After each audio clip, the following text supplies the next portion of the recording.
Всем привет! Меня зовут Вика. Давайте посмотрим новый расклад Таро для мужчин. Прыгает ли она по жезлам и дальше? Пошалим снова, ребята! Как всегда, настраивайтесь на расклад. Для энергообмена ставьте лайк, подписывайтесь на мой канал, делитесь видео с друзьями и смотрим, в каких энергиях вы пребываете. Душа болит, а сердце плачет. Так, в вашей жизни произошло разрушение, причем разрушение до такой степени, от которого, возможно, вы до сих пор не можете очухаться, прийти в себя. Разрушение, это, скорее всего, это разбитое сердце, это может проигрываться измена, вранье какое-то очень сильное, это то, чего вы не ожидали. Причем, знаете, вот у кого-то может проигрываться даже ситуация, что реально, жизнь не мила была, да, вот я так мягко скажу, я думаю, вы поняли, о чем я говорю. Не хотелось ничего, никого, да, у кого-то сейчас эта ситуация есть, у кого недавно вот разрыв произошел, у других же, если даже это было давно, то такую ситуацию вы переживали. Однозначно разрушилось все, ваши мечты, ваша жизнь, ваше состояние, полетело ваше здоровье, могли обостриться хронические какие-то болячки, либо же заработать новые. Причем женщина, знаете, вот я вам скажу честно, не в обиду говоря, но она этого не стоит абсолютно. Человек абсолютно игрок, человек манипулятор, человек, который, я сейчас о бывшей вашей говорю, да, из-за которой вот вы так страдали. Вот человек, который играл вами как какими-то вот реально шахматами, как пешками какими-то, да, вот играл. Она использовала, она вообще манипулятор, то есть, даже не хочу больше говорить о ней, такая довольно неприятная особа. Далее. Вы, скорее, сейчас находитесь больше в пессимистических таких настроениях. Я не могу сказать, что вот вы очень сильно настроены как-то на позитив. Вот абсолютно не могу я этого сказать. Причем может проигрываться у некоторых из вас, что вы даже сами вот не хотите больше связываться с женщинами. Причем это имеется в виду, что это ваше осознанное решение. Именно вот после боли, после того, что произошло с вашей прежней дамочкой. После этого вы либо же паузу взяли, что не хочу никого, ничего, буду жить для себя, там, для детей, может быть. Это именно осознанное решение. Да? У других же проигрывается, что вы не вступаете особо в серьезные отношения, именно в серьезные, я подчеркиваю, потому что вы опасаетесь опять предательства, измены, да, вот этих всех моментов, которые вы пережили с прежней вашей женщиной. Реально проигрывается у вас сейчас какое-то такое, знаете, упадническое настроение, что ли. Это может касаться даже проблем не только с бывшей. Это проблемы могут быть с деньгами, по работе, да, может быть какие-то бытовые, житейские проблемы. То есть, я не вижу, чтобы у вас жизнь кипела, бурлила, чтобы какие-то позитивные эмоции были. Скорее, больше вы в пессимизм и в негатив какой-то ушли. Может также проигрываться, что вы вообще решили поставить крест на своей личной жизни, кстати, и это еще есть такой момент. Вот именно после того, что вы пережили. Так, далее. Что же еще в вашей жизни? Да, вот однозначно кардинальные перемены произошли. Это разрыв, да, разрыв. Причем, знаете, вот ваша распрекрасная мадама, вот все-таки я в двух словах еще остановлюсь. Вот она по максимуму, когда вы расходились, она хотела взять то ли денег побольше, отсудить, может быть, квартиры, там машины, дележки, вот эти все. Она хотела кусочек побольше себе оторвать от вашего имущества, от ваших денег. Но у нее не получилось это, она начала беситься. Вот как-то так. Поэтому смотрите, если в общем, как-то не вижу я радости в ваших глазах, я не вижу радости в вашей жизни, я не вижу такой вот стабильной личной жизни. Абсолютно. Одноразовых я не беру во внимание, если даже кто-то там из вас и пошаливает периодически. Одноразовых мы не берем во внимание. А вот именно стабильности пока я не вижу. Да, особо и как-то и вы не настроены. Знаете, вот я бы коротко описала ваше состояние по поводу личной жизни. Ну, получится познакомиться, там, завязать отношения. Ну, хорошо, ладно. Не получится, ну, так тому и быть. Ну, вот приблизительно вот такой настрой. То есть я не скажу, что вы прям убиваетесь, что у вас нет женщины. Абсолютно нет. Да, глубоко в душе где-то там хочется, конечно же. Все мы живые люди, хочется любить, быть любимым, не без этого. Но слишком много пережито, слишком много страхов, слишком много комплексов, слишком много негатива было в вашей жизни, чтобы опять на него наступить. Вот именно страх вас останавливает. Очень большая доля того, что вот вами еще страх руководит. Итак, давайте посмотрим, какая же женщина пришла к нам на расклад, которая прыгает или не прыгает по жезлам. Давайте смотреть, что за дама. Ух, сразу хочется сказать, ну, Мегера, злюка. Коротко, вот смотрите, ну такой четкий портрет, ну просто в нескольких фразах. Злая, агрессивная, конфликтная, любительница интима, да, любительница страстных, бурных отношений. Человек, который может придираться по поводу без повода вообще к окружающим. Это не только к вам. Она может быть и такой, как... знаете, вот даже не знаю, какое слово подобрать, чтобы так культурно, потому что на языке только не культурные слова, чтобы ее описать. Но она такая и с детьми, вот у кого есть дети, да, она может быть и очень такой злой, строгой мамой, что даже, может быть, дети больше любят вас. Она застраивает по поводу и без повода, не так сел, не так стал, ну то есть все вокруг нее должно вертеться, а нет, то она мозг съест просто чайной ложечкой. Очень неприятная особа. Давайте смотреть, как она поживает, да, может быть, кому-то интересно, вот просто ради интереса, вот если она такая была любительница попрыгать по жезлам, может быть, она и сейчас прыгает, а может быть, уже все, жезлы ее не устраивает, может, у нее другое хобби появилось. Так, ну, как, ну, манипуляторша, манипуляторша.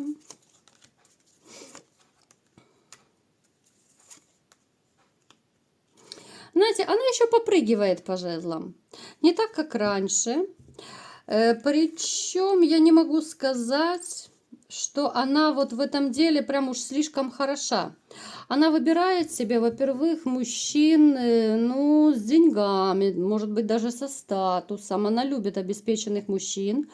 Я не скажу, что она прям с первым попавшимся пойдет и будет направо-налево с ним шалить, чудить. Нет, она даже в этом плане перебирает, и она даже вот этими вот мужчинами, которые ей попадаются, она точно так же ими манипулирует, она точно так же их использует, вот как использовала раньше вас.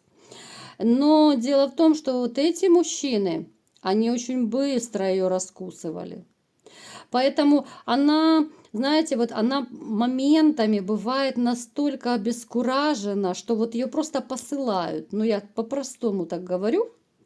Вот ее просто посылают. Ее видят, какая она, да, вот ее поматросили и бросили. Вот она попрыгала на жезлах там, ее выбросили.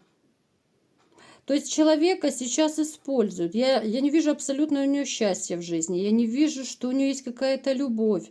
Причем она такая вот, ну, она с одним, допустим, вот не получилось, она тут же пошла на поиски другого. Человек, который постоянно в движении, который постоянно ищет жезлы, ну, выгодные жезлы. Мне вот интересно, она прям супер-пупер или что? Нет, она, причем, ну вот не могу я, опять же, я остановлюсь на этом, но не могу я сказать, что она супер в этом деле. Вот нет, она не супер любовница.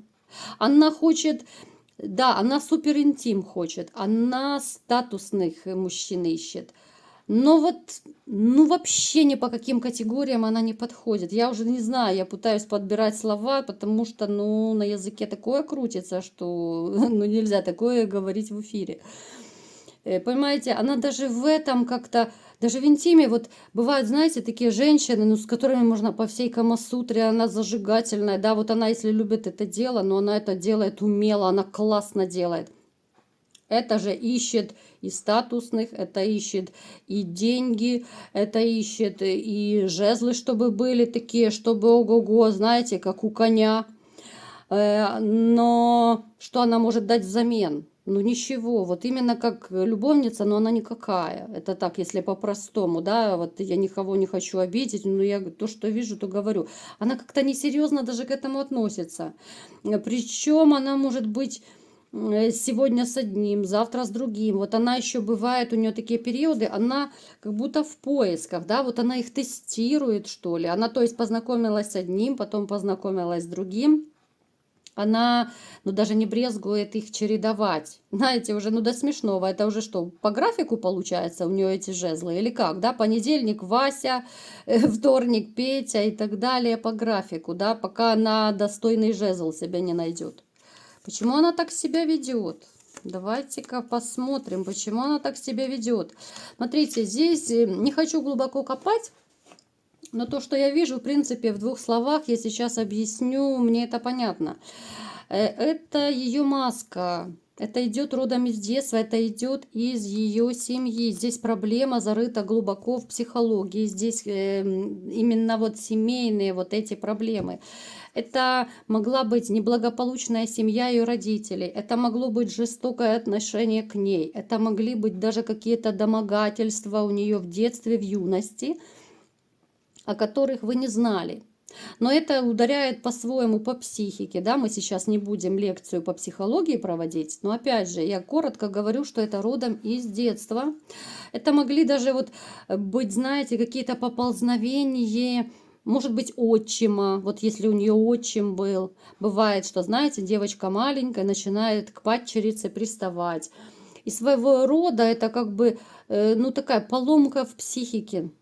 У нее поломка в психике есть однозначная, вот именно в этом ключе. Да, она любит этот процесс, да, вот она интим любит, но она вот как участник, ну это так, на троечку с плюсом, если по пятибалльной системе. Здесь человек, у которого, я вам скажу, даже у нее могут быть реально нарушения психики. Вот именно она может такие моменты чудить, может быть, даже вы замечали, вот когда с ней жили, что она что-то такое могла вытворять непонятное, да. Это не только интима касается. Она могла говорить бред разный или сотворить что-то такое, ну, что на голову не налазит просто, да. То есть здесь разные поступки могли проигрываться, но здесь родом из детства однозначно. Смотрите, жезлы – это ее самоутверждение. Самоутверждение, которое идет родом из детства. Она таким образом хочет повысить свою самооценку. Она, смотрите, она очень четко ходит в маске, она общается в маске с людьми. Она не такая, как внутри, да, вот ее настоящую вообще мало кто знает. Может быть, даже вы ее не знали настоящую. Там очень серьезная психотравма. Там есть проблемы с самооценкой. Поэтому то, что она меняет мужчин как перчатки, да, пытается найти богатенького Буратино, это все идет родом из детства. Это ее страхи, комплексы, какая-то неуверенность. Это может еще проигрываться, ну, помимо того, что неблагополучная семья, это может быть еще бедная семья. Вот если она из простой семьи, она очень бедно, может быть, жила. И поэтому она ищет сейчас достаток, чем больше, тем лучше. Ну, вот в таком вот ключе.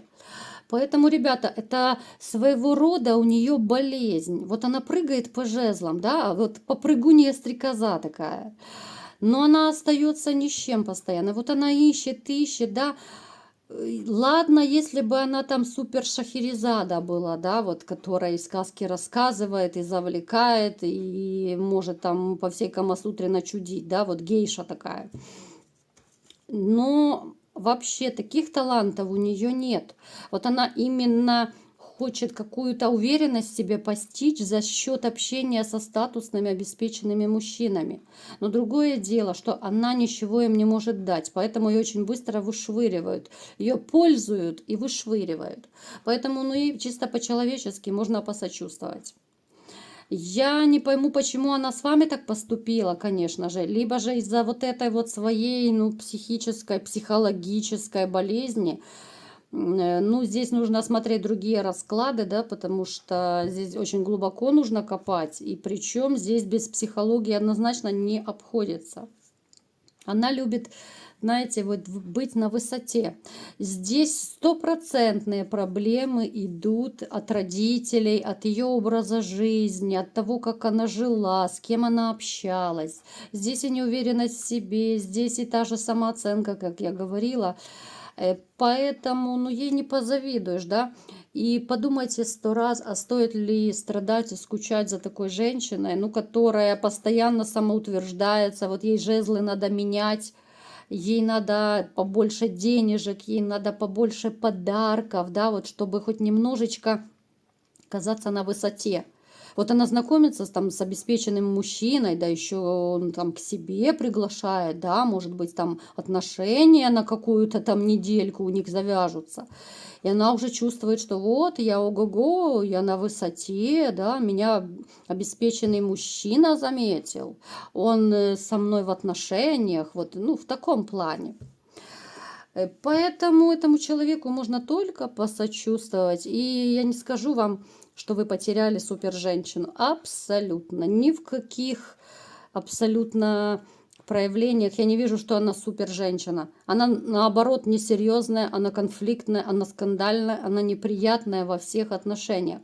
Да, может быть, в начале отношений она такой не была, но опять же, это была ее очередная маска тоже с вами. Поэтому помните об этом, помните, особенно те, кто хочет вернуть бывшую, помните о том, что она как прыгала, она будет прыгать по жезлам, потому что она своего рода вот человек зависимый. Она зависимая, но только от жезлов, да, это странно звучит, это как-то даже глупо звучит с одной стороны, да, вот казалось бы, это как можно от жезлов зависеть, но это реально у нее такая вот болезнь. Она не может быть верным человеком, она не может быть долго с одним человеком. Поэтому 100 раз подумайте, прежде чем тосковать, да, прежде чем хотеть помириться. Просто сядьте и подумайте, хотите вы с женщиной, которая сегодня спит с вами, а завтра она пошла с Сашей, Петей, Васей и с кем угодно.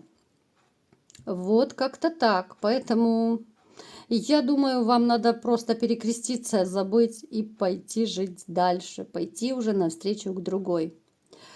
Вот такой был расклад. Кому понравился, ставьте лайк, подписывайтесь на мой канал, делитесь видео с друзьями и всем пока!